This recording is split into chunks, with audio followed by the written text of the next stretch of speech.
세 가지 반야. 반야 5. 앞에서 말한 마음자리인 나 자신을 깨닫는 것을 실상반야라고 했는데 부처님께서 실상반야를 깨달으신 뒤 중생을 제도하기 위해 암, 방등, 반야, 열방 등 초, 중, 고, 대학 같은 과정의 체계를 세우셨는데 이것은 부처님이 아니면 하나님도 공자도 구상할 수 없는 내용이고 체계입니다. 이런 지혜를 관조반야라고 합니다. 실상반야가 체이고 관조반야는 용, 작용, 곧 활용입니다. 비유하자면 실상반야는 물이고 관조반야는 수분의 작용인 이슬, 파도, 얼음과 같습니다. 그렇지만 부처님이 관조반야는 무엇을 따져보고 아는 것이 아니고 실상반야로 대보면 그냥 알아집니다. 마치 거울에 비친 대상물이 그대로 나타나듯이 연구해서 아는 것이 아니고 우리들이 상을 보고 높다고 직관적으로 아는 것처럼 환하게 전지전능하게 다 아십니다. 발삼 수행을 해서 참선을 하든지 연불진언을 하든지 경을 보든지 기도를 하든지 용맹전진을 하다가 견성한다 해도 번뇌의 깊은 밑바닥까지 뿌리채 뽑아 없애지 않으면 안 됩니다. 바다에 파도가 없을 때에도 육안으로 보이지 않지만 아주 미세하게 잔잔한 물결이 남아 있어서 이것이 모여가지고 어느 땐가 큰 파도가 됩니다. 이와 같이 최후의 잠재의식인 제8 장식도 정신을 통일해서 닦아 들어가면 차차 없어지고 자기 마음 하나 실제만 오롯이 나타납니다. 본래 아무것도 없는 정신 마음 하나니까 그렇게 되는데 이런 정도만 되어도 오래 있으면 신통이 납니다. 그러면 내가 이제 견성해서 부처가 다 된 줄 알고 아무런 행동이나 해도 괜찮고 막행 막삭을 해도 좋다고 하다가 잘못되는 사람이 있습니다. 선지식을 못 만나면 이 몸뚱이가 없는 것인데 불을 지른다고 탈 것이냐 도끼로 친다고 부서질 것이냐 하면서 계율을 안 지키고 육바라밀을 안 닦아서 많은 공덕을 쌓는 거룩한 대승의 보살도를 게을리하게 됩니다.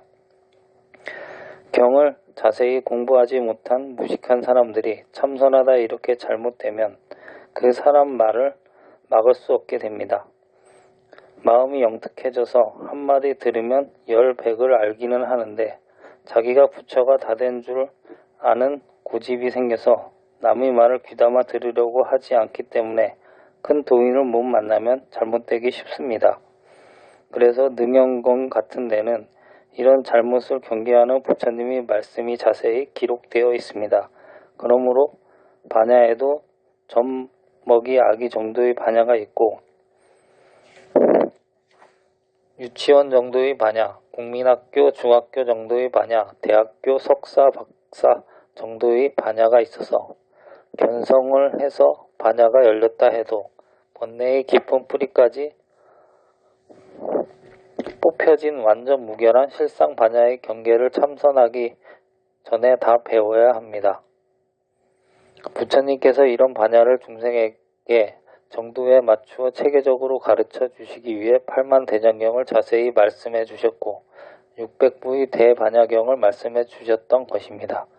이 금강경은 대반야의 600부 경을 총결산한 반야의 핵심 경으로 앞에서 말한 아공, 법공, 구공의 도리를 잘 설파한 경이므로 이것을 공소식이라고 합니다. 그런데 부처님께서 이 금강경의 공소식을 말씀하셨을 때는 이미 40년 동안이나 인과의 도리를 말씀하셨고 계은과 바라밀법과 대소승의 온갖 수행법을 말씀하시고 난 뒤였으므로 그 당시 1200 대중은 이 공의 도리를 잘못 이해할 이치가 없겠지만 이런 도리를 전혀 모르고 불교 사상이 이것뿐인가 보다.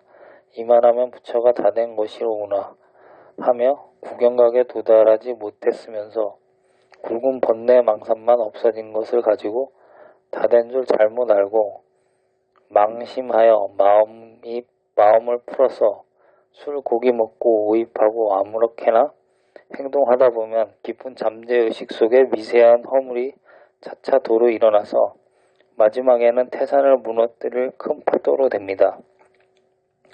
언제 그렇게 됐는지 자기도 모르게 그렇게 됩니다. 그래서 부처님께서 49년 동안 인과의 도리, 삼법인, 사제법, 삼칠조도품, 개정회, 사막과 육바라밀, 반야경 등의 말씀을 하신 것은 이런 잘못이 없으라고 하신 겁니다. 위에서 말한 실상반야와 관조반야에 대해 부처님의 이런 말씀을 문자반야라고 그럽니다. 실상반야의 그 자리는 말이나 글로 표현할 수 없지만 문자반야는 중생으로 하여금 마음을 닦아서 실상반야에 들어가게 하기 위한 안내서로서 말과 글을 가르쳐 주신 것입니다. 정말 부처가 되려고 원을 세운 사람이라면 경을 자세히 봐서 반야가 어떤 것이고 어떤 것이 정말 견성이라고 하는 것인지 잘 알아야 합니다. 촌사람 금강산 구경하듯이 해서는 안 됩니다. 금강산 구경을 제대로 하자면 적어도 1년을 걸려야 하는데 촌사람은 남 따라갔다 바쁘다고 2, 3일 둘러보고 오면 누가 물어봐도 아 굉장하더라 하는 소리밖에 못합니다. 이런 식으로 연구해서는 안 됩니다. 이렇게 공부해서는 자기가 정진해서 얻은 정도가 어디쯤 왔는지 모르게 됩니다. 반야경을 구름 닦아 놓은 종이라고 하는 사람들도 있는데 그것은 구경각에 들어가서 부처가 다 된 뒤에 경이 소용없을 적에 하는 말이지 아직 공부를 마치지 못한 사람이 그런 말 해서는 안 됩니다. 반야경을 걸머지고 다녀야 합니다. 오조 홍인 스님도 육주 해능에게 금강경을 전하셨고 육조 스님께서는 후학들을 위해 금강경의 뜻을 친히 풀어서 말씀해 주신 것이 오늘날까지 전해오고 있습니다. 설사 부처가 되었다 해도 부처님께서는 필요 없지만 중생에게는 역시 필요하게 됩니다. 유치원 교과서와 마찬가지이고 어린 아이를 가르치는 그림책과 마찬가지이기 때문입니다. 그러므로 보주곡사, 서산대사와 같은 조사님들께서 성교가 둘이 아니고 부처님의 말씀과 부처님의 뜻이 하나라고 하셨던 것입니다. 육체는 나 아니다. 바라밀 1. 우리는 육체를 나라하고 공혼을 나라고 하기 때문에 천당 지옥을 생사윤회합니다. 만날 돌아다녀 봐도 시집 천만번 가봐도 소용없고 장가가도 별 수 없고 세계 갑부가 되어서도 별 수 없습니다. 생로병사를 면할 수 없고 반야 지혜는 얻을 수 없습니다. 인류의 물질 문화가 더욱 진보하여 10년, 20년 후에는 우주여행을 하루에 다녀올는지 모릅니다. 아폴로가 발달해서 달나라뿐만 아니라 화성 금성에 가서 사람이 사는지 안 사는지 다 보고 오는지 모르겠지만 그러나 아무리 그래봐도 육신을 나라고 하는 이상 옛날 물질 문명 미개 시대의 먼 길의 여행을 두 발로 꼬박꼬박 걸어 다녔고 좀 호강한다면 가마를 타거나 당나귀를 타고 다니던 그때와 아무것도 다를 것이 없습니다. 기계는 발달했을지 모르지만 사람은 다 그대로입니다. 원시인 야만이니 때와 근원적으로 무엇이 다릅니까?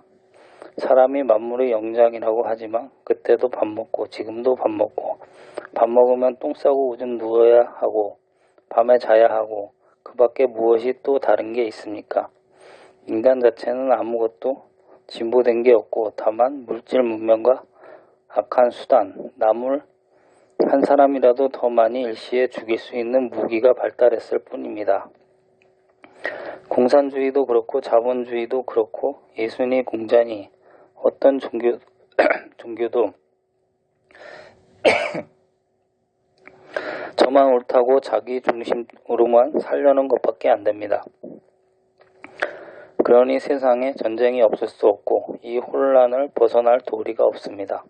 그러다 보니 비행기가 나오고 원자탄이 나오고 아폴로가 나와가지고 달나라까지 가서 거기에 군사기지를 설치하게 되어 달이 이제는 사람 죽일 한 개의 장치 곡간으로 변합니다. 그러므로 결국 육체를 나라고 하는 사고가 횡행하는 이상 이런 인간 세상에는 영원히 불안과 공포를 면할 길이 없습니다. 어딜 가나 무엇을 해도 설사 이 우주를 다 내 것으로 차지해 놓았다 하더라도 마음이 편하지 못합니다. 거지로 돌아다니면 하루가